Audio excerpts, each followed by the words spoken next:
Well, thank you guys very much. I know we're somewhere between the hopefully you're not hungry anymore and not too sleepy mode. But I'm hoping that we've got a good panel for you, a great set of people here to talk about an interesting topic, which is the blurring of the line between home and school. So throughout the morning, what's interesting, I came to my first CES Kids at Play 5 years, the 5th session ago, so 4 years ago.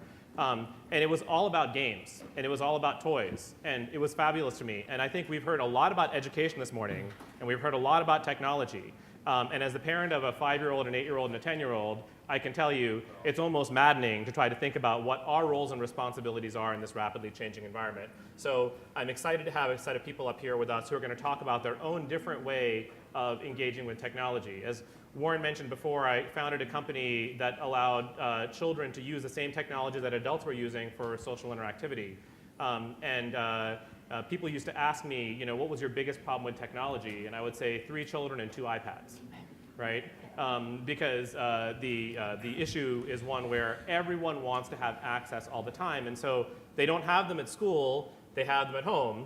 And it creates an interesting opportunity for us to think about what could they do at home with these devices that they aren't necessarily doing at school, or should they be doing the same things at home that they're doing in school?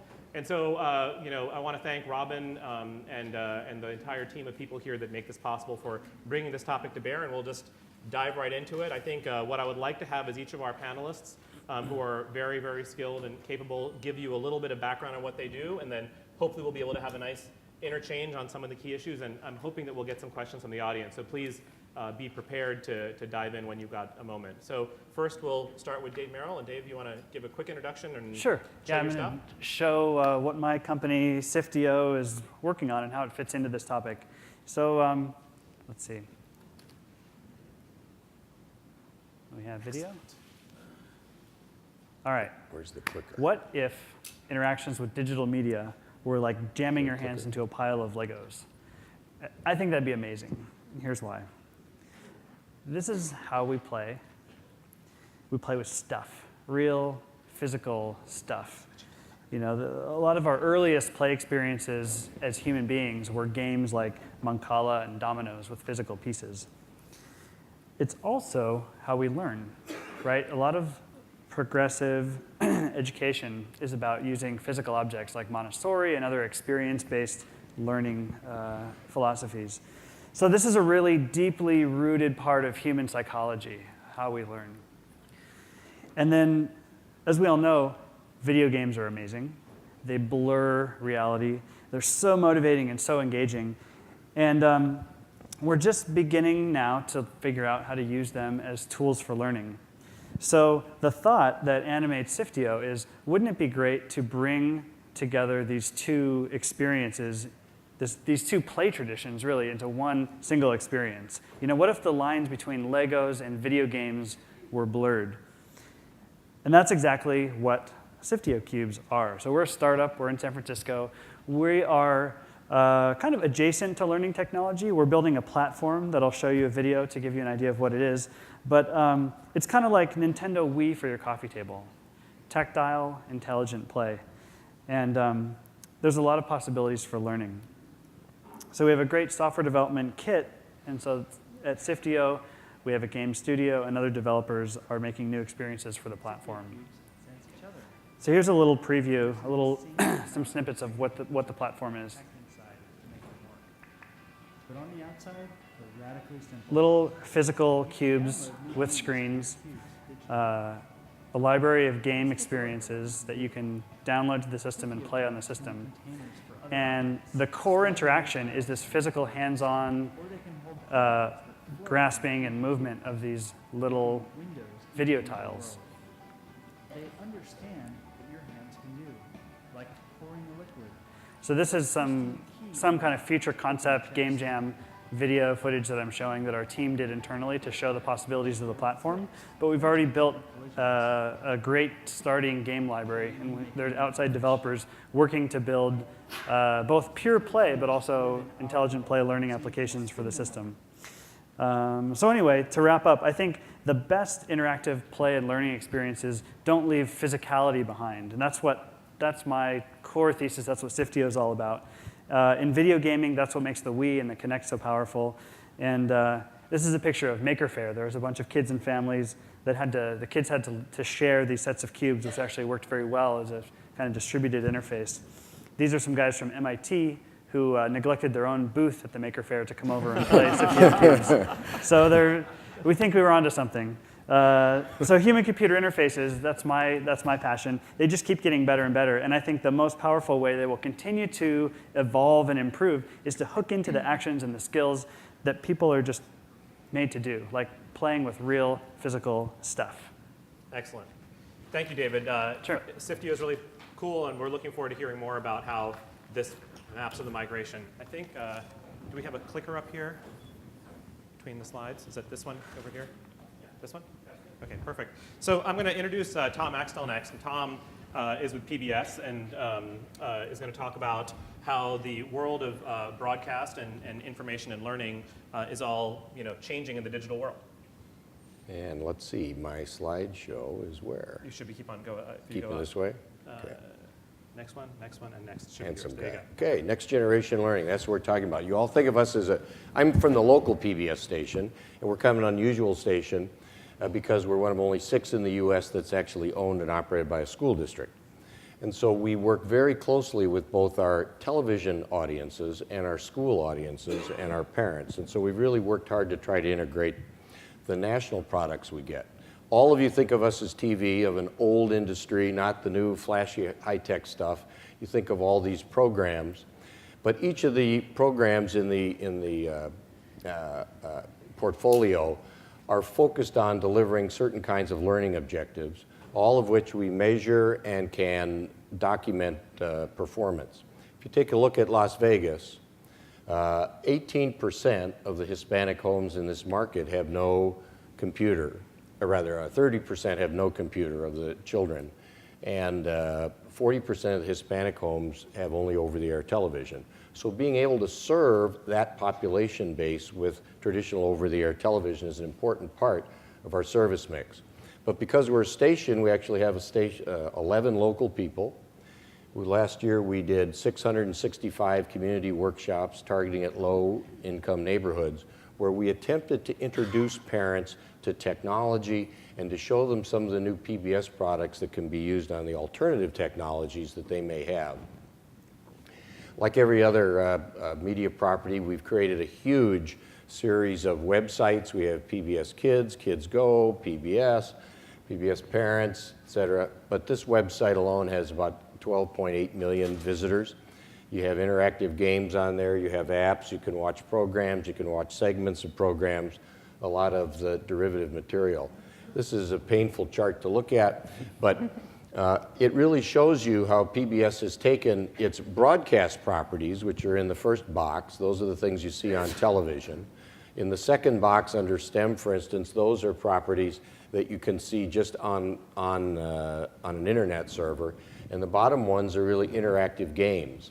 And if you take a look at those 4 little boxes to the left, you see some are video products. We no longer call them television because there's a lot of non-television viewing. And then we've got apps and we've got whiteboard apps and so on. And part of what my staff will do is go to a school and teach teachers how to use a whiteboard because they don't know. So the way PBS is thinking is we have video products that are primarily delivered on television but increasingly delivered on cell phones and Xboxes and other technologies. We have whiteboard apps using familiar characters. We've got mobile apps, and we have interactive games. And as you see, there's one of the popular ones. We'll take a curriculum and we'll design a curriculum framework, and then the national people take a look at where we take these various, for instance, this is a math framework, how we drive those various contents into the different properties. And in many cases, there's a video linear component that is one way to teach it, but also an interactive component is a wonderful way to teach it. And so we have the different tools. And all of this stuff has huge research budgets, and so if they don't deliver, we yank them from the inventory. We're working and then we're supposed to give you coming attractions. So here's a few quick ones. Transmedia is the fancy word that people in Washington like for products that go across all 4 of those delivery and conceptual platforms. So we've got, this is one I saw a demo on. It'll take a smartphone, or it'll take a iPad with a video, and you can actually move your hands. It knows you're moving your hands, and the bat's wings will fly. And so this gesture-based gaming is something that we're working on. We're finding a lot of parents do not know how to use the tools or understand the richness of tools. And so this will be launching very soon. It's a parents app to try to help guide them through the tools that PBS has and that many of our partners have. And then if you really want to see coming attractions, this is the PBS Lab. It's on TV. It's a way for, or rather on the internet, it's for those homes that are internet enabled to be able to, we test drive products, we get kids' reactions and do things of that nature. So I hope I did it in my allotted few minutes.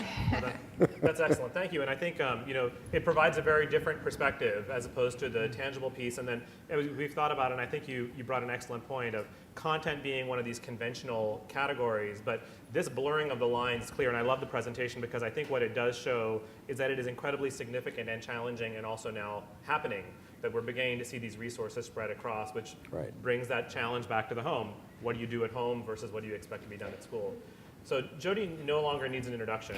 She's got the official CES Kids at Play hat trick of 3 stage appearances in one day. But we're really excited about the perspective that she brings from Leapfrog because, people would always ask me about, how do I, when my kids were growing up, my eldest is 10 years old, well, there's a lot of Leapfrog stuff in the house, right? But that Leapfrog stuff from 10 years ago, I couldn't pay my 5-year-old to use today, right? Because, and again, it shows some of that real migration that's happened over the last decade. So Jody's going to tell us a little bit about what she's working on now as it relates to the home and school. Great, thank you very much.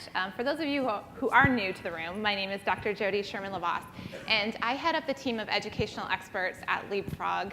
This topic in particular is near and dear to our heart as we think about how children learn in the classroom and at home.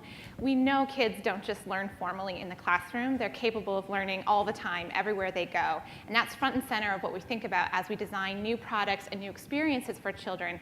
How can we take their desire, their inherent desire to learn, and give them opportunities to do that anywhere they go?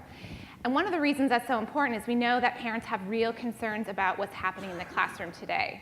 So for example, 1 in 5 parents no longer believe that their schools are going to be providing children with the academic skills that their children need to succeed. And almost 1/3 of parents feel that the situation is only going to get worse.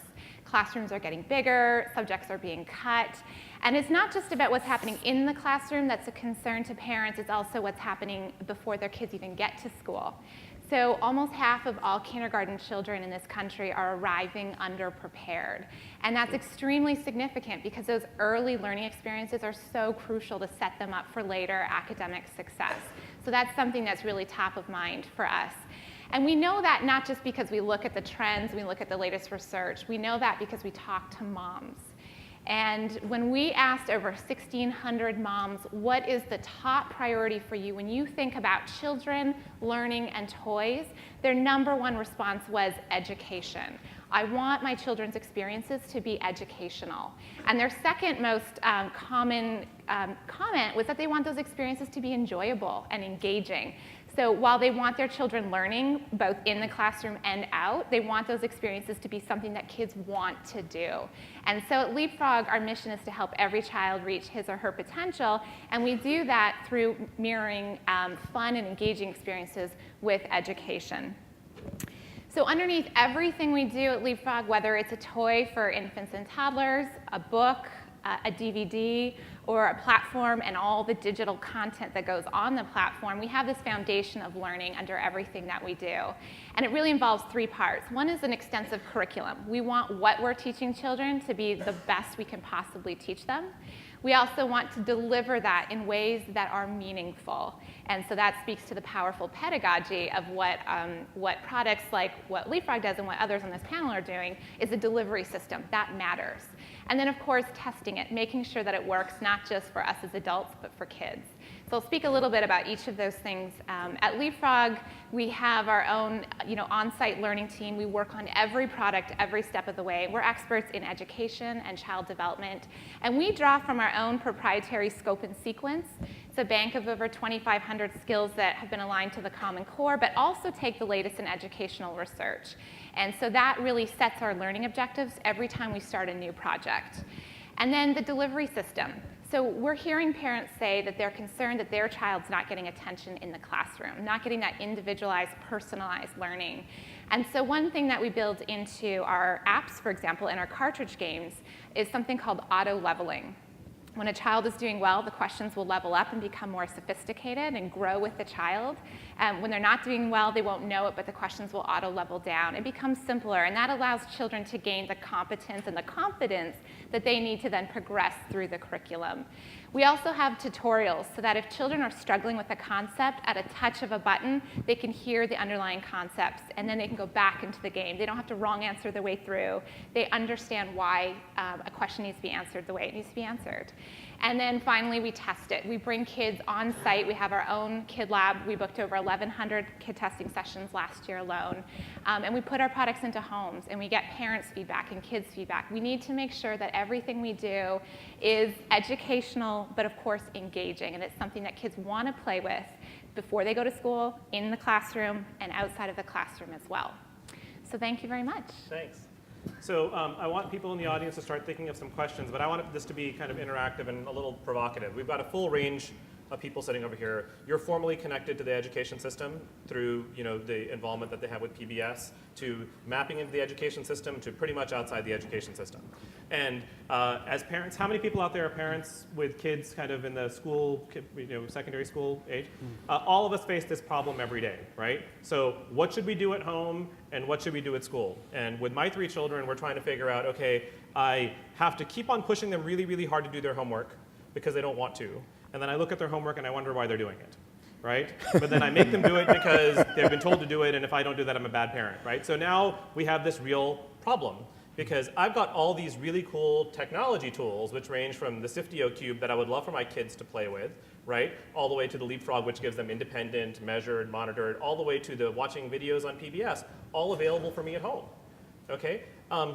This morning, Nolan Bushnell said, we're not teaching kids the right way at school, right? And as this line is blurring, is the technology and the resources we have, are we allowing school to kind of be the tail that wags the dog of our children's learning, right? Because on some level, our kids have a whole bunch of things available to them, which is demonstrated by what you do, but we still map it back to curriculum. Is that changing? I think it is. I think I spoke briefly about our own scope and sequence. It's evolving all the time. So while we do look at the state standards and the Common Core to influence our scope and sequence, we've been developing it over 10 years, right. And it is evolving. One example is when we find out from research that children, for example, early algebra, it's becoming part of the Common Core. But what I learned in my own dissertation research is that even kindergarten children can make 2 sides of an equation balanced. Sure. That's not in the curriculum, that's not in the standards and guidelines, but because I know that, because I stay up on the trends and the latest research, we build that into our products. So we're not relying solely on Common Core, we are reflecting on that, but we're continuing to evolve on what we know about how kids learn and what they need to learn. Sure. Tom? Well, I think we're going to see a big change because we used to have about 45 or 50 states with different curriculum, right. Teaching things in a different sequence and sometimes different grade levels. Now, almost all the states have a common, you're supposed to learn this in 1st grade and this in 3rd grade. So it's very clear that's going to make it easier for textbook people. The textbook people are saying they're trying to stop selling books and start selling interactive devices. But we have state laws that say you must buy a textbook for a kid and you can't have an electronic iPad for the kid. We have teachers who were really good in school and think they should teach the same way they were taught. That's right. And we have teachers who don't know how to do an app or how to do that on a whiteboard. Yeah. And it is an intensive retraining of the person who delivers it, as well as the parent who may or may not understand the interface with the technology or the power of it. Right. We know how to say, oh, yellow, what else in the room is yellow? But right. we really don't know how to interact those other ways. Yeah. And the prioritization of it, by the way, right? So that's what should I do instead of one thing or the other? If one thing's not working, how else can I make it happen? I think you're exactly right. We have a full gamut of teacher to student and parent in between, right, that really has trying to figure out this whole thing. And so talk a little bit about this with Sifteo and what you're seeing. Yeah, I mean, I think the truth is that we're all responding to is that school will not teach everything that we feel needs to be taught. And so each of us is working on this in a different angle. Like PBS has been making great content forever. Leapfrog is a pioneer in like new hardware devices to supplement. Sifteo as well is taking a different approach from Leapfrog in the sense that we're not building experiences that map onto curriculum directly, but we're building experiences that are more directly play-focused, but that do reinforce the kind of fundamental underlying thinking skills like mathematical reasoning and logic and language, but through straight-up game experiences, basically. So it's pretty exciting, I think, that companies, even small companies like us, and Leapfrog was once a small company too, but that we can actually build new devices that are directly inspired by these very classic ways of interaction and learning, but that are totally modern at the same time. Should I let my kids play with the Sifteo cubes before doing their homework or after doing their homework? Based on what we have right now, it's probably an after the homework activity, but it's not going to. When do you see that changing? Well, we have an SDK, and I think that's where it will change. Like whenever we do game jams and other ways to engage outside developer communities in building experiences for the platform, and we already see people building math applications, language applications, foreign language study applications. There's all kinds of things that, as our small studio will focus in a particular direction, which is making sure that the experiences are tactile and tangible and unique. But the developer community is seeing all kinds of different things to put on the platform. I think Tom's raised a great point in terms of informing parents of how to interact with their kids and educate their children. And so part of what we focus on is not just designing the content for the kids, and the new technology has allowed us to teach new things, which also harkens back to your question. But it's also reaching the parent and helping the parent understand not only why is this really important to learn, but also what they can do with their child offline, even away from the devices that are really going to extend and reinforce those lessons. And I think it's really important to address the whole family. So Jody, if my 3-year-old, when she was 3, was spending a lot of time on your LeapPad device and watching a lot of PBS videos, and I get them ready for kindergarten, I march them off, and the first day they come home bored, right? How do we handle that, right? The interactivity of the devices that they're getting in the home and the types of engagement that they can have both with the viewing of high quality content as well the engagement that you now have created in your multiple platforms, how does that match up with school? Yeah, I think school is a little bit slow to adopt some of these new technologies, and I think one thing that we could probably do a better job of is educating teachers on how they can use this technology in the classroom. I obviously know finances are one big obstacle, but another is just the know-how. How do we take this great technology and use it in the classroom? How do we build it into our lesson plans? I know there are teachers that are already doing this. Like I come in contact with a lot of these early adopter teachers that are out looking for devices that they can incorporate into the classroom. I mean, we see it with Sifteo cubes, it happens with Leapfrog stuff, it happens with iPads. It's like there are the early adopters that are always on the cutting edge and finding it and bringing it in the classroom, and they'll seed it basically, and then it will start becoming used in the classroom. And we actually we have a lot of your products actually, and our technology people, when they go to the schools and do the in-services, they're saying, here's a Leapfrog product, and here's a Discovery product, and here's some apps that people are, some of which are free and some of which are platform restrained. So, but the average teacher spends $700 a year on supplemental materials for the classroom. And so when they see something that they think will work magic for their kids and the school district won't buy it, they'll go buy it because they care, the good ones care about the results. Yeah. And are there any questions in the audience? Darren, we got one in the front. Sure, can I broaden the frame a little? Please. So the printing press did 3 things, did a lot of things, but did 3 things that are important: the Renaissance, the Reformation, and the basis for universities and curriculum. Okay? This technology is fundamentally different. It's likely to have disruptive effect on all 3 of those things, the educational system maybe even being the most important. So my question is this: a lot of the conversation about education is about how do we connect to an existing structure which is based on a very old and ineffective technology. Why isn't the question about what is it really going to look like 100 years from now?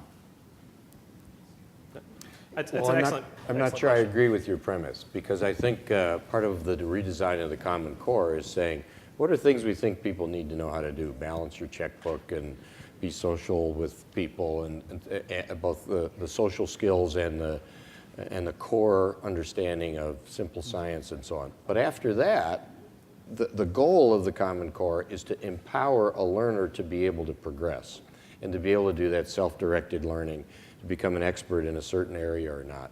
So I don't think it's not designing itself to go back to the old curricula that's driven by books. And the Common Core says if you want to do it all on interactive devices, or we have one high school which has a 1 computer per kid program, those classes are amazing. The kid comes in and they all just start doing their self-directed learning. Right. And if you look at the School for One model in New York, where we constantly customize the learning, we say, okay, you're a kinesthetic learner and I want a lot of manipulatives for you, and you're an auditory learner and I need a LeapPad product that defines the word for the kid. All of that is permissible within the Common Core. People aren't envisioning yet the different ways of doing it. And it's the weakness of the people who are successful in the education system now being asked to reform the thing that they were good at. And that's the challenge. It's changing the teachers and the administrators and getting parent buy-in and legislative buy-in to it's okay not to have a book. And I think, but it does raise an interesting point that I want to reference. I mean, I grew up in rural North Carolina, right? If my parents didn't know it, my teacher didn't know it, or it wasn't available in the public library, I wasn't going to know it, right? There was literally no other alternative for me to get information. And so schools, since the kind of industrial era, have been for pushing information, right? And the issue that you bring up about this inconsistency is that information being scarce is no longer true, right? My 5-year-old grabs my device and finds the answer for everything. My 10-year-old can find it way better and way faster than I can. And so it does bring into conflict potentially some of these things. I think your point is correct that there are significant efforts around the Common Core to make that happen. But I'm wondering now that information is fully distributed and accessible, if home isn't a bigger portion of that, right? And if we can't start doing, I don't know if any of you have other comments or we can go to other questions on that, or maybe we can go. Sorry. Well, home should be more. Yeah. I have one question related to the difference between education and learning from an international perspective. So you're referring to curriculum, and this is all US curriculum. So I am half English, quarter Norwegian, quarter Swedish. And in regard to sort of raising the discussion from an education, which tends to be sometimes even regional on a state level, going from the national and going to some sort of higher learning level of what can you do, and how you're thinking about creating products, services, that relate to a broader, more international audience to not exclude everyone outside of America? That's a great question. So, for Leapfrog, we primarily develop content here in the US, and that's really what I was referring specifically to this morning when I talked about our scope and sequence. But we also localize for other countries, and that's not just a matter of making sure that we're translating and using other languages, but actually looking at their educational system. So we actually have educational experts from other parts of the world who are involved in taking our content and making sure that it addresses the sequence, the order of topics that are taught in those countries, and making sure that we're localizing for those countries. So that's how we're addressing that issue. Thanks for asking.